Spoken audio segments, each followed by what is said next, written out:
What's going on, Imperials? It's Emperor Cubone here. There have been numerous videos out there talking about the rarest Pokemon that you might be able to find in the wild across various games. Sometimes it can be pretty hard to find a specific monster that you might be looking for, but I got to thinking, which of these rarest Pokemon is actually the most common? I'll chalk it up to another of my grammatically confusing ideas. But it might not be the ones that you would expect, since many people consider legendaries rare Pokemon finds. However, that's because there's only one of them. We will be discussing the likelihood of actually discovering such wild creatures. Even if it might be hard to get to a legendary and there's only one of them, once you arrive, you will have a 100% chance of encountering it. Got it?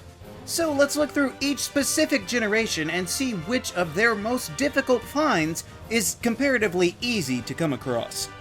Honestly, this was a bit harder than I thought because you quickly boil it down to Pokemon having a 1% encounter rate, and that's a lot more widespread than I thought. A lot of them can be dismissed, like Fearow having a 1% chance on Route 9 in Yellow version, but you can also find it later in the same game at higher percentages. This is even found in laughably common Pokemon such as Caterpie, Weedle, and Pidgeotto. This also happens in the same areas, like Clefairy in Mount Moon or Haunter in Pokemon Tower, where earlier levels have them at 1%, but it grows as you continue further. The Seafoam Islands went crazy with this tactic by having Dugong, Golduck, Seadra, Slowbro, Jynx in the Japanese Blue, Kingler, and Golbat all have spots of 1%, but are found at higher probabilities elsewhere, most of them in these islands as well. And don't even get me started on the Safari Zone. I think Chansey is perhaps the most infamously rare Pokemon here, but we've also got 1%ers like Kangaskhan, Scyther, Tauros, Tangela, Pinsir, and Lickitung at various points, but find the right section and you'll be able to find each one of them a little bit easier. So, who do we actually have? Well, there is the 1% Ditto in Cerulean Cave, but you can find it better elsewhere in other parts of the labyrinth. There's also the slim chance of finding a Dodrio at 1% only on Route 17, but that's only in Yellow version, more common elsewhere. So between all of Gen 1, I'll say that it is in fact probably the Golduck in the Seafoam Islands, since it maxes out at 5% at the very best. Generation 2 gave us a couple of close calls that surprised me, like Snubbull only being found on Route 38 at 1% in Gold and Silver, but a lot more common in Crystal. There are more reliably rare Pokemon like Yanma on Route 35 or Dunsparce in that one half of the Dark Cave, but if you ask me, Pupitar has to take the crowning spot for Gen 2. Largely because you couldn't even find one in the wild in Gold and Silver, and in Crystal there was only a 1% chance at Mount Silver. Gen 3 had more variables. For instance, there was a 1% chance to find a Surskit on Route 102 in land or water. Or in Emerald, this is true for Seedot in the grass and Goldeen while surfing. Pretty involved for an early route, but this pattern is found again on Route 117, also on Route 120, and even Route 114, except it evolved into a Nuzleaf there. So while individually all at 1%, the fact that it's repeated makes it easier to find. In reality, we've got to give it to Waylord, who can only be found at 1% on Route 129. It is odd that in a region infamous for so much water, it only seems deep enough in one spot to house these massive float whales. Generation 4 also provided numerous opportunities for catching them all, such as swarms, GBA insertion, and Poke Radar. So we see Curlia being found as early as Route 203, but is found again on Route 204 as well. But there's also the tedious option of honey trees, that almost nobody can use properly. And while there are several different outcomes, Munchlax is by far the most rare. There are only a few trees that are random for each individual game that can even have Munchlax, and evidently I misunderstood because these are not even guaranteed to give you one of the best baby Pokemon, still only at a 1% chance at an encounter. The Unova region has some hidden grottos, double grass, and shaking spots that all have rarer Pokemon. Volcarona's a bit hard to find, but once again, when you arrive in the room, you will always be able to encounter it. So, which ones are the most rare?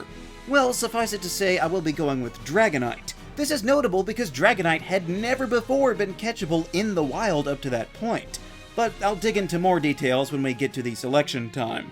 The Kalos region has some outliers, like certain colors of Flabebe being at 1%, but a pigment change doesn't really negate the commonality of the other forms.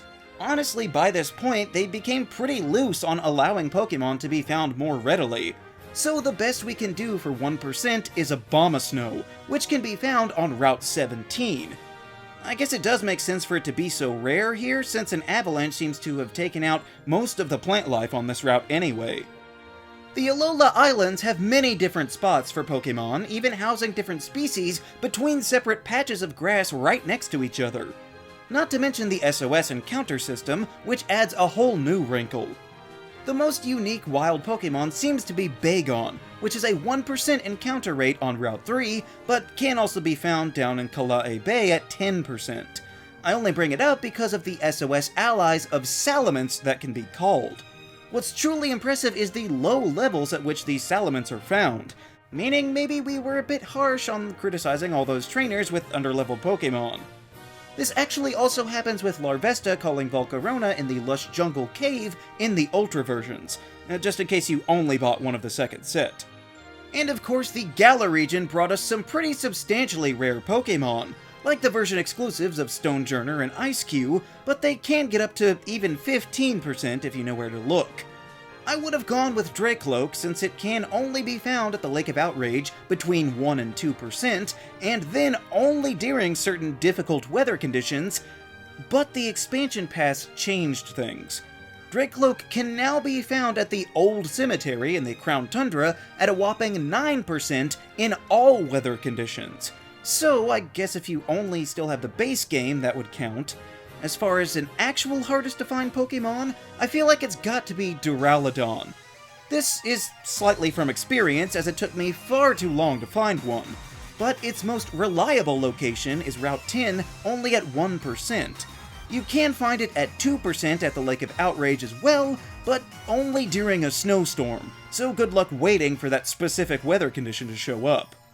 However, none of this is affected by the DLC, since this Dragon and Steel building isn't found at all in the wild there. So, with all of that, which Pokemon that is the rarest is relatively the most common? Well, the Dragonite from Unova is only found while fishing at the Dragon Spiral Tower, and only then in one of the Ripley shaking spots. So even if you find one of those spots, there's still only a 1% chance that it's the friendly dragon. So we'll call it safely rare. Same with the more ferocious counterpart in Alola. 1% on top of 1% is exceedingly rare, so Gen 7 is safe too. Obviously, the whole tree mechanic with Munchlax makes it absurdly difficult to obtain. I never even got one until the mandatory Snorlax in Heart Gold and Soul Silver, and then had to breed for one. So definitely rare enough to stay on top. Pupitar has the ever so slight advantage of being found in the morning and the day, but not at night. So it's not much, but it does give a tiny edge in being a little more rare. As for Waylord, it might be common enough to encounter just by surfing, but at the very least you'll need surf to get to it. So the very fact that it requires an HM is at least a minuscule bit of effort where you couldn't just stumble upon it from the beginning. And while Abomasnow in Gen 6 might not require anything special, it does not get any higher than 1% at all, so it is the bare minimum of rarity. That just leaves our reps from the first generation and the most recent. Between the two, the most you can possibly find Golduck at in Gen 1 is 5% in Yellow version, with up to 4% in Blue and just 1% in Red, which is more than the 2% that we see with Duraludon, so case closed? Oh, not so fast. While this late-game Pokemon is super rare, it actually becomes more available to you after you become the champion. I didn't know this before, but one will be found as a wandering respawn Pokemon by the Giant's Seat in the wild area.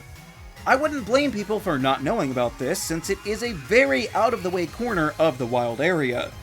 At least the Lake of Outrage is expected to be revisited for its numerous possible treats, but not every dead-end nook and cranny is so lucky. And besides, there is a trade that you can do in Wyndon to get Duraludon for the reasonable price of a Frostmoth. I know it's not like Frostmoth is super easy to get either, but the fact that it gives you another way to collect this metal dinosaur means that, to me, out of all the rarest Pokemon, Duraludon is seemingly the easiest to get a hold of. If you're patient enough, that is. Maybe next generation we'll see something even easier to find. Who knows? What do you think of varying Pokemon scarcity? Let me know down in the comments.